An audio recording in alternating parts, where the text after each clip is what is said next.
Hello everyone, good evening. स्वागत है आप सभी का ऑनलाइन स्टडी में। आज की इस वीडियो में हम बात करने वाले इकोनॉमिक्स के पार्ट 2 के बारे में, जिसमें फ्रेंड्स देखेंगे 25 मोस्ट इंपॉर्टेंट क्वेश्चंस के बारे में, जो कि आने वाले बिहार एसआई मेंस एग्जाम्स के लिए काफ़ी यूजफुल हो सकता है। तो चलिए इस वीडियो को शुरू करते हैं। तो आज की इस वीडियो का फर्स्ट क्वेश्चन आपके स्क्रीन पर यह कह रहा है कि छिपी बेरोजगारी से संबंध है। इस क्वेश्चन का राइट आंसर क्या होगा?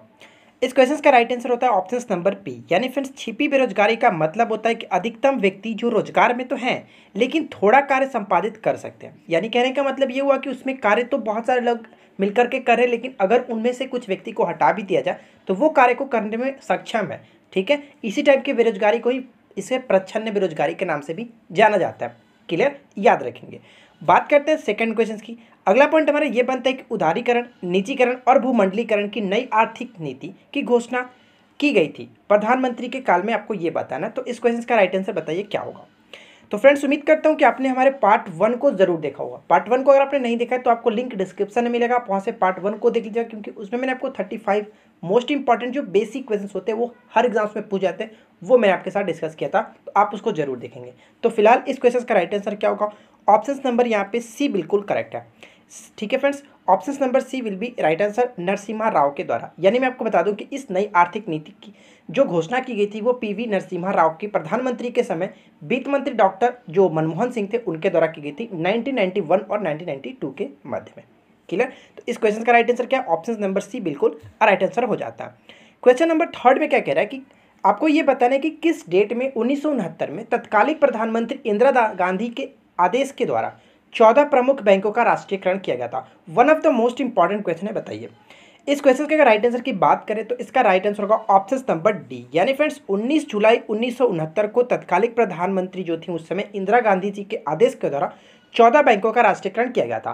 क्लियर, अगर हम बात करें कि सेकेंड टाइम जो 6 बैंकों का राष्ट्रीयकरण हुआ था वो कब हुआ था, तो 1980 में किया गया था, ये आप सभी को पता होगा। क्लियर, लेकिन नीचे आपको ये कमेंट करके बताना है कि डेट इसका क्या था। जिस तरह से हम लोगों ने यहाँ पे देखा कि 19 जुलाई 1969 को 14 बैंकों का राष्ट्रीयकरण हुआ, उसी तरह से आपको बताना है कि किस डेट को 6 बैंकों का राष्ट्रीयकरण हुआ था 1980 में। क्लियर, आगे बढ़ते हैं। अगला पॉइंट देखिए क्या कह रहा है, लगातार बढ़ती कीमतों की प्रक्रिया क्या कहलाती है? तो आप सभी को पता है कि लगातार बढ़ती हुई जो कीमत की प्रक्रिया होती है उसको हम लोग मुद्रास्फीति के नाम से जानते हैं। Option D will be correct answer. ठीक है फ्रेंड्स, जब भाग के अनुपात में जो आपूर्ति कम हो जाती है, जब भाग के अनुपात में आपूर्ति कम हो जाती है तो ऐसे में क्या होता है कि कीमत स्तर बढ़ जाता है और मुद्रा का मूल्य होता है या फिर विनिमय दर भी कह सकते हैं, उन दोनों की जो वैल्यू होती है वो गिर जाती है और इसी प्रक्रिया को मुद्रास्फीति कहा जाता है। क्लियर, बात करते हैं अगले क्वेश्चन की और देखिए नेक्स्ट क्वेश्चन हमारा क्या कह रहा है। अगला पॉइंट ये बनता है कि किसी देश की आर्थिक वृद्धि की सर्वाधिक उपयुक्त माप है। क्या होगा इस क्वेश्चन का राइट आंसर? किसी भी देश की आर्थिक वृद्धि की सर्वाधिक उपयुक्त जो माप होती है वो होता है प्रति व्यक्ति आय। Option D will be correct answer. Most important question है, याद रखेंगे। देखिए 5th नंबर के क्वेश्चन में क्या कह रहा है, क्लोज्ड इकोनॉमिक से तात्पर्य उस अर्थव्यवस्था से है जिसमें, क्लोज्ड इकोनॉमिक का मतलब हुआ फ्रेंड्स बंद अर्थव्यवस्था। बंद अर्थव्यवस्था का मतलब ये हुआ कि आयात और निर्यात नहीं होते, यानी कि हम उस देश को कह सकते हैं कि क्लोज्ड इकोनॉमी जिसमें आयात और निर्यात नहीं होते हैं। ऑप्शन डी यहाँ पे करेक्ट आंसर हो जाता है। अगला पॉइंट देखिए क्या बनता है। अगला पॉइंट ये कह रहा है कि निम्न में से एक को छोड़कर अन्य सार्क के सदस्य हैं, और आपको वो बताने कि वो कौन सा जो इसमें सार्क का सदस्य नहीं है। तो आप सबसे पहले तो आपको पता होना चाहिए कि सार्क में कुल कितने सदस्य होते हैं। देखिए फ्रेंड्स, सार्क में जो कुल 8 सदस्य हैं, पहले 7 थे लेकिन बाद में अफगानिस्तान जुड़ा था। ठीक है, आपको नीचे कमेंट्स करके बताना भी होगा कि अफगानिस्तान जो है वो लास्ट में जो जुड़ा था वो कब जुड़ा था सार्क के सदस्य में। ठीक है, अब मैं आपको बताता हूँ फ्रेंड्स कि 8 जो सदस्य हैं वो कौन कौन से हैं। तो इसको याद रखने के लिए छोटा सा ट्रिक आप याद रख सकते हैं, पानी पीकर MBBS के बारे में सोचना। ठीक है, मैं आपको लिखता हूँ, देखिए PANI, पानी पीकर आप यहाँ पे फिल कर देंगे, पानी पीकर MBBS के बारे में सोचना कि MBBS करना है कि नहीं करना। अब देखिए 8 कंट्री के बारे में हम लोगों ने देखा, तो ये 8 कंट्री थे और वो 8 कंट्री कौन कौन से, तो मैं आपको एक एक करके बताता हूँ। पाकिस्तान, अफगानिस्तान, नेपाल, इंडिया, मैन जो कि यहाँ पे मालदीव होता है, मालदीव, बांग्लादेश, भूटान और यहाँ पे जो होता है आपका इससे श्रीलंका। ठीक है, तो यहाँ पे कह सकते हैं कि म्यांमार इसका सदस्य नहीं होता है। Right answer will be option D. Clear friends, Pakistan, Maldives, Nepal और इंडिया, बाकी सभी जो मैंने आपको बताया वो इसके सदस्य हैं। सबसे इंपॉर्टेंट पॉइंट ये बन सकता है कि सार्क की स्थापना कब की गई थी, तो आपको याद रखना कि इसमें 8 सदस्य होते हैं, तो 8 देश होते हैं, तो 8 दिसंबर याद रखेंगे, 8 दिसंबर यानी कि 8 देश, और इसकी स्थापना 1985 में। क्लियर फ्रेंड्स, 1985 में इसका गठन किया गया था। तो उम्मीद करते हैं कि जब आपको समझ में आ गई होगी। आप नीचे मुझे कमेंट करके बताइएगा कि अफगानिस्तान जो है इसमें कब जुड़ा था, लास्ट में जुड़ा था लेकिन कब जुड़ा था। आगे बढ़ते हैं और नेक्स्ट जो देखिए क्या कह रहा, निम्नलिखित में से किस प्रकार के खाते पर व्यावसायिक बैंक सामान्यतः ब्याज नहीं देते हैं। क्या होगा इसका राइट आंसर, यानी कहने का मतलब ये हुआ कि किस प्रकार के खाते पर व्यावसायिक जो बैंक होते हैं सामान्यतः ब्याज नहीं देते हैं। इस क्वेश्चन का राइट आंसर होगा चालू जमा खाते पर क्या होता है कि ब्याज नहीं मिलता। बचत जो जमा खाता है उस पर ब्याज मिलता है लेकिन चालू जमा खाते पर ब्याज नहीं दिया जाता। Option B will be correct answer. अगला पॉइंट क्या बनता है कि अंतर्राष्ट्रीय व्यापार में डंपिंग का अर्थ क्या है। जो अंतर्राष्ट्रीय व्यापार में जो डंपिंग होता है इसका अर्थ क्या होता है। इस क्वेश्चन का राइट आंसर होगा ऑप्शन नंबर ए, वास्तविक उत्पादन लागत से कम दाम पर माल का निर्यात करना। ठीक है, कहने का तात्पर्य ये हुआ कि मान लीजिए कि वास्तविक उत्पादन लागत मेरी किसी वस्तु की 100 रुपीज़ थी और उसको मैं क्या कर रहा हूँ कि 90 रुपये में निर्यात कर रहा हूँ, बेच रहा हूँ। तो क्या होगा कि इस स्थिति को हम लोग क्या कहेंगे, डंपिंग कहते हैं। क्लियर, तो ये पॉइंट याद रखिएगा। आगे देखते हैं और देखिए मैं नेक्स्ट क्वेश्चन क्या कह रहा है। वर्ष के निश्चित समय पर होने वाली बेरोजगारी जब वस्तुओं और सेवाओं की मांग सामान्य से कम होती है उसको हम लोग किस नाम से जानते हैं, किस टाइप के बेरोजगारी के अंतर्गत आता है। इस क्वेश्चन का राइट आंसर होगा ऑप्शन नंबर सी, यानी कि मौसमी बेरोजगारी के अंतर्गत। Option C will be correct answer. Clear, most important है, याद रखेंगे। क्लियर फ्रेंड्स, आगे बढ़ते हैं। अगला पॉइंट देखिए क्या कह रहा है। अगला क्वेश्चन ये बनता है कि भारत की राष्ट्रीय आय का सबसे बड़ा भाग निम्न में से प्राप्त होता है। भारत के राष्ट्रीय आय का जो सबसे बड़ा जो प्राप्त होता है वो किस तरह से प्राप्त होता है, किस सेक्टर से प्राप्त होता है। तो इसका राइट आंसर होगा थर्ड सेक्टर, यानी कि option B will be correct answer. Clear, सबसे ज़्यादा जो कामगार लगे हुए हैं, जो श्रमिक लगे हुए हैं वो किस में, तो प्राथमिक सेक्टर में लगे हुए हैं। ठीक है, प्राथमिक सेक्टर के अंतर्गत कृषि आता है। और आपको ध्यान रखना है फ्रेंड्स, सबसे ज़्यादा जो आय हम लोग का मिलता है, राष्ट्रीय आय होता है, वो थर्ड सेक्टर से मिलता है। थर्ड सेक्टर को सेवा क्षेत्र के नाम से भी जाना जाता है, ये हम लोगों ने पहले भी डिस्कस किया हुआ था। आगे बढ़ते हैं और नेक्स्ट क्वेश्चन देखिए क्या कह रहा है।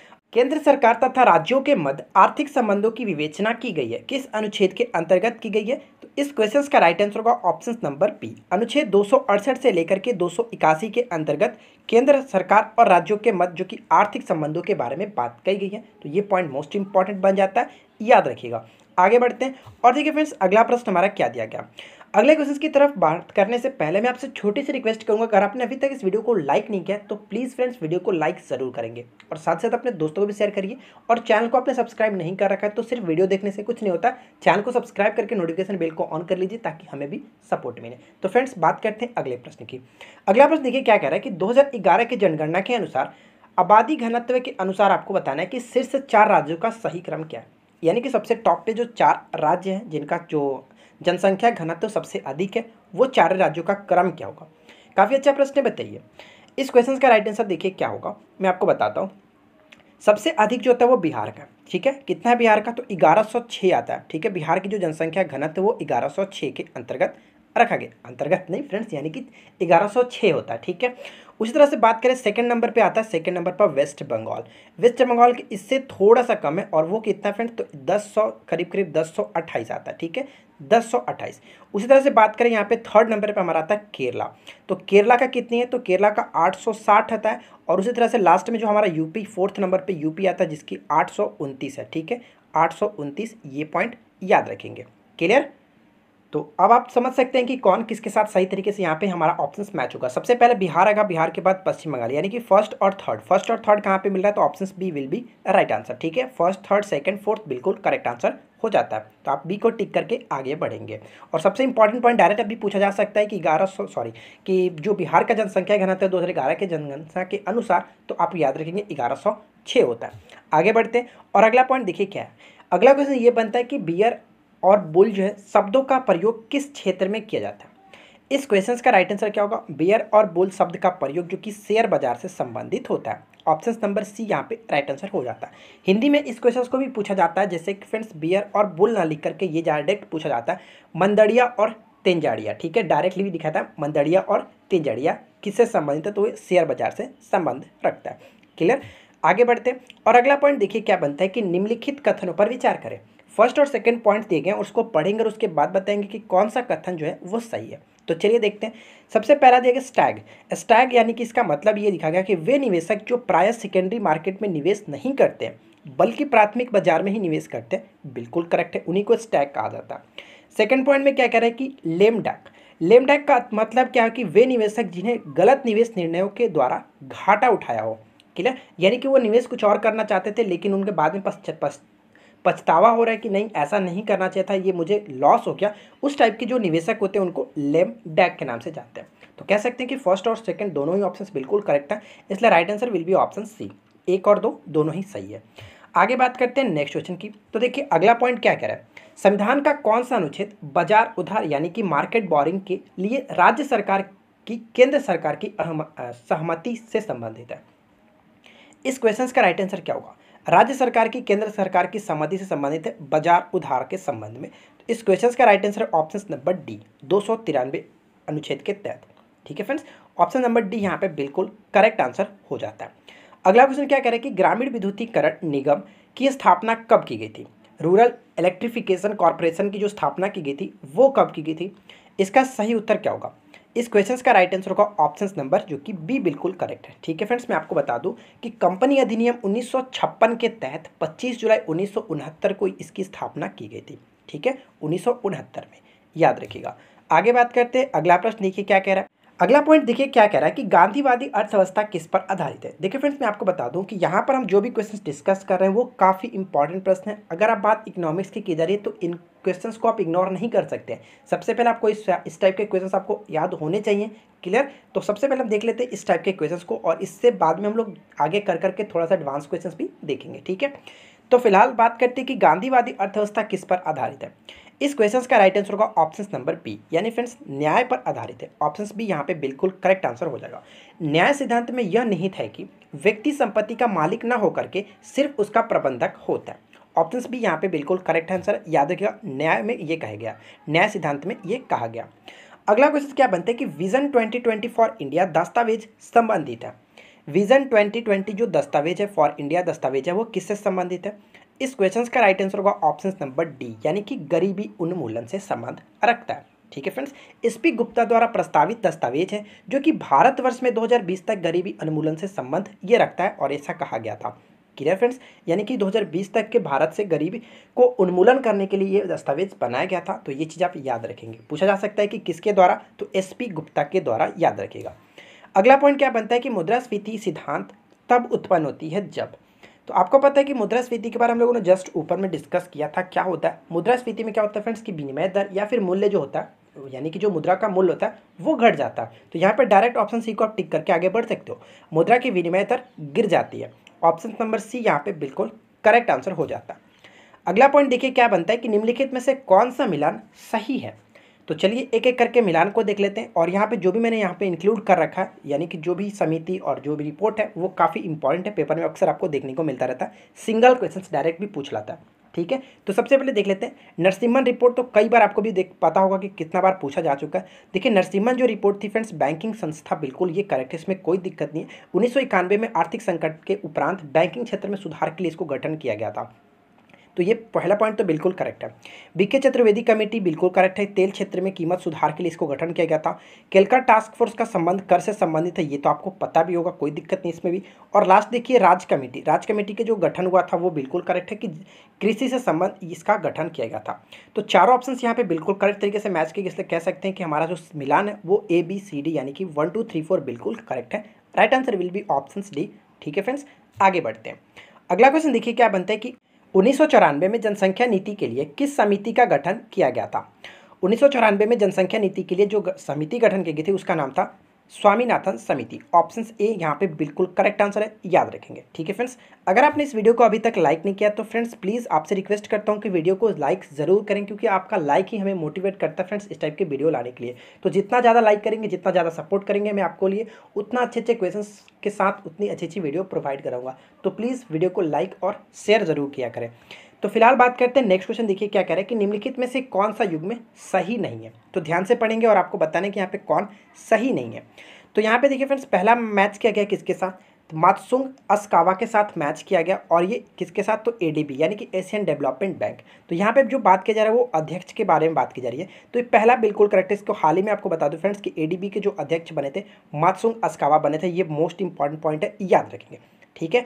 सेकंड में देखिए क्या कह रहा है कि डेविड मालपास जो है वो विद्युत नहीं, विश्व बैंक के ये अध्यक्ष हैं। बिल्कुल करेक्ट है, ये अमेरिका से संबंध रखते हैं, जो कि विश्व बैंक के 13वें अध्यक्ष के रूप में इन्होंने पद ग्रहण किया था। क्लियर, हाल ही में इन्होंने भी ग्रहण किया था, तो ये पॉइंट भी याद रखेंगे। अब देखिए बात करते हैं थर्ड पॉइंट क्या कह रहा है। थर्ड पॉइंट रोबर्टो एजवेडो, मैंने आपको करंट अफेयर्स में भी ये कराया था। अब रोबर्टो एजवेडो का संबंध यहाँ पे जो लिखा गया आईएमएफ के साथ, जो कि ये गलत है। ठीक है फ्रेंड्स, देखिए हाल ही में ये चर्चा में भी थे, जो कि अभी मई में ही चर्चा में थे। मैं आपको बता दूं कि रोबर्टो एजवेडो ये जो थे, ये अभी वर्तमान में अगर देखोगे तो आप यहाँ पे WTO के ये अध्यक्ष के रूप में कार्यरत थे, महानिदेशक थे WTO यानी कि वर्ल्ड ट्रेड ऑर्गेनाइजेशन, विश्व व्यापार संगठन के, जिन्होंने हाल ही में इस्तीफा देने की चर्चा में ये थे। क्लियर फ्रेंड्स, और इन पे जो डोनाल्ड ट्रंप था उनका काफ़ी दबाव हो रहा था, इस वजह से ये इन्होंने इस्तीफा देने की घोषणा की थी। तो ये कह सकते हैं कि इनका संबंध जो कि IMF के साथ नहीं था। अब आपके लिए एक छोटा सा क्वेश्चन, तो आपको ये बताना है कि IMF के अध्यक्ष वर्तमान में कौन है। नीचे आप मुझे कमेंट्स करके जरूर बताइएगा कि IMF की वर्तमान में अध्यक्ष कौन है। क्लियर, तो यहाँ पे देख सकते हैं कि सही नहीं हमसे पूछा गया था, तो कह सकते हैं कि ऑप्शन जो डी था यानी कि थर्ड ऑप्शन है वो बिल्कुल जो कि गलत है। यहाँ पे हम केवल 3 को टिक करके आगे बढ़ सकते हैं। ठीक है फ्रेंड्स, 3 सही तरीके से मैच नहीं करता। क्लियर, आगे बढ़ते हैं। अगला पॉइंट देखिए क्या कह रहा है। नेक्स्ट क्वेश्चन ये बनता है कि विश्व आर्थिक मंच के बारे में निम्नलिखित में से कौन सा सही है। तो आपको ध्यान से बताना है कि यहाँ पे कौन सही है विश्व आर्थिक मंच, वर्ल्ड इकोनॉमिक फोरम के बारे में। तो चलिए मैं आपको बताता हूँ। फर्स्ट पॉइंट में क्या लिखा गया कि WEF दावोस में स्थित एक गैर लाभकारी फाउंडेशन है। ये पॉइंट सही है।